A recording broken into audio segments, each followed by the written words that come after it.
Assalamualaikum warahmatullahi wabarakatuh. Selamat datang lagi di channel Dunia Sekembar. Kali ini saya akan mentutorialkan bagaimana sih cara mengkoneksikan handphone ke komputer tanpa kabel, teman-teman ya. Jadi kita tidak usah menggunakan kabel lagi, cukup menggunakan WiFi ya.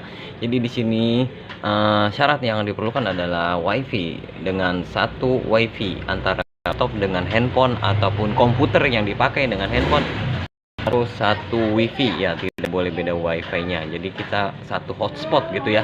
Oke, langsung saja teman-teman, apa sih yang dibutuhkan? Nah, yang dibutuhkan adalah aplikasi ini teman-teman, FTP WiFi FTP server ya. Oh, yang kuning ini ya teman-teman, kita butuh aplikasi ini untuk mengkoneksikan antara laptop dengan handphone.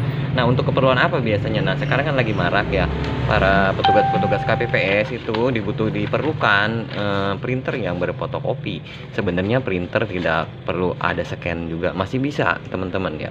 Jadi kita hanya mengandalkan printer biasa, kemudian alat scannernya kita gunakan saja handphone ini teman-teman. Walaupun hasilnya tidak seperti mesin fotokopi ya, paling tidak ada gambarnya, ada tulisannya jelas terlihat ya. Oke, gimana caranya? Ingin kita pengen nyekan ini, misalkan ini kita pengen nyekan dokumen ini, kita foto saja teman-teman ya. Yuk kita foto dulu teman-teman. Caranya seperti ini teman-teman. Oke teman-teman, kita foto ya pakai HP ya. Ini HP, anggap aja ini HP. Tapi ingat teman-teman ya, penyimpanan internalnya itu penyimpanan handphonenya ini ya, penyimpanan maksudnya hasil cepretan foto harus tersimpan di handphone ya, jangan di kartu memori ya. Karena apa? Karena nanti tersinkronnya itu yang terbaca adalah kartu internal, bukan kartu eksternal tapi internal. Jadi ini pun simpan ke kartu SD. Saya matikan dulu agar hasil jepretan kamera masuk ke handphone saja, bukan ke kartu memori ya. Oke, langsung saja teman-teman, yuk kita coba ya. Ini anggap aja dokumen penting yang harus di-scan atau difotokopi, dan sedangkan kita tidak memiliki mesin printer yang ada fotokopinya. Langsung saja kita foto seperti ini teman-teman. Luruskan dan diperdetil, diperjelas dengan kamera yang kalian pakai. Saya contohkan cekrek. Nah, sudah saya ambil teman-teman. Ini kita singkirkan dulu, anggap saja sudah ada di sini dokumennya atau filenya. Oke, terus bagaimana selanjutnya? Yuk kita ke komputer. Oke teman-teman, untuk kelanjutannya ya, yang tadi saya bilang kalian harus menginstal aplikasi WiFi FTP server yang ini ya. Ini saya buka dulu teman-teman, saya buka ya. Nah, di sini harus terkoneksi dengan WiFi yang sama atau di jaringan yang sama dengan komputernya ya. Oke, saya pilih di sini awal. Di sini ada tulisan awal, AWAL ya, awal. Oke teman-teman, kita klik saja cekrek gitu ya. Nah, di sini ada IP teman-teman. Di sini ada IP namanya URL server ftp://2 bla bla bla bla bla. Ini kita catat dulu di komputer teman-teman. Kita tulis dulu di komputer agar tidak lupa atau gimana ya. Oke, kita ke komputer teman-teman, siapkan notepad ya. Kita ketikkan dulu di sini di komputer.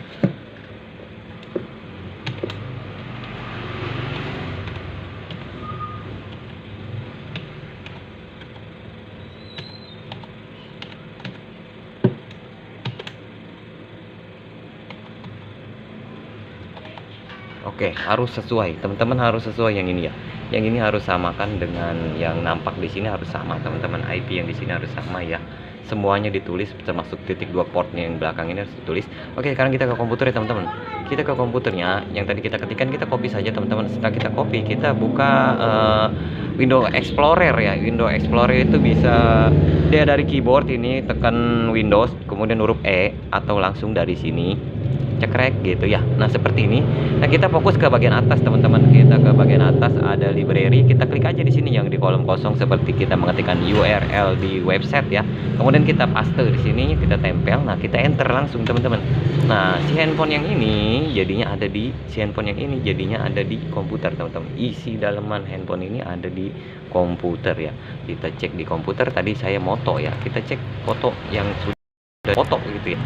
Ada di mana teman-teman, di kamera kah? Nah, ini teman-teman biasanya hasil pemotretan ada di DCIM foldernya ya. Kemudian klik 2 kali, kemudian di sini ada kamera karena kita menggunakan fitur kameranya ya. Ini kita copy dulu, jangan dibuka, kita copy teman-teman. Setelah di copy kita pindahkan ke mana ya, ke folder kosong, misalkan saya taruh di sini teman-teman, kita pindahkan. Nah, ini hasilnya yang tadi. Nah, terus bagaimana, tinggal kalian mau ngeprint, di fotokopi berbanyak juga bisa teman-teman. Bisa menggunakan Photoshop ataupun bisa menggunakan aplikasi lain seperti Microsoft Word ya. Kalau saya biasa mengandalkan Photoshop teman-teman. Nah, di sini menggunakan Photoshop, saya tarik ke Photoshop. Nah, misalkan ini anggapnya dokumen penting yang harus di copy atau digandakan jadi 2 atau 3. Kita gunakan kertas A4. Setelah jadi kertas A4, kita pindahkan dokumen yang akan di-print atau di-scan ya. Ini kalau yang nggak paham main Photoshop ya susah juga ya teman-teman. Oke, untuk pengemprinannya kan gampang, tinggal di Ctrl P, kemudian kita cek dulu di sini A4, kemudian print, proses. Nah, di sini kita menggunakan grayscale agar hasilnya hitam putih, teman-teman. Oke, seperti itu tutorial dari saya. Sekian dulu teman-teman untuk petugas KPPS. Semangat terus, pantang mundur. Terima kasih sudah menyimak konten dari saya. Wassalamualaikum warahmatullahi wabarakatuh.